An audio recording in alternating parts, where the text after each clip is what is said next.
Szerzői jogdíjat kell fizetni a könyvtárakban, könyvesboltokban, nyilvánosan felolvasott mese után, ha a szerző halála után még nem telt el 70 év. A szerzői jogi törvény megtartása a szerzőknek és az örököseiknek bevételt jelent. A mesedélutánok szervezőinek azonban nem egyszer nehézséget okoz az összeg kifizetése.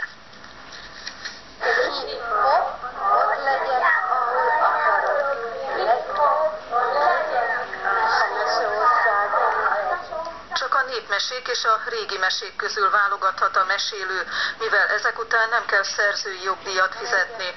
A könyvtárak, könyvesboltok ugyanis spórolni szeretnének, pedig a mesedélutánokra mindig sokan eljönnek.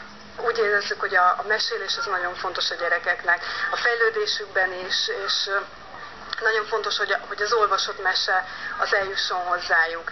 Egyre több intézmény elkötelezett abban, hogy a gyerekek élő mesén és ne csak DVD-n nevelkedjenek. A rendezvény szervezésével járó kiadások és a jogdíjak megfizetése azonban nem egyszer gondot jelent. Egy ilyen rendezvénynél, egy havi szinten, ha beleszámoljuk a rendezvénytelen bérleti díját, a meseolvasó költségét, a nem kevés reklámköltséget, ez akár 100 000 forintot is meghalad egy hónapban. A szerzői jogdíj a résztvevők számától, a jegybevétel összegétől, a mesélő fellépti díjától is függ. Az induló összeg 2700 forint.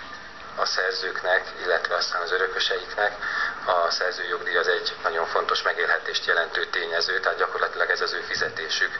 Az Artisius a bejelentett adatok alapján dönt az esetleges jogdíj összegéről.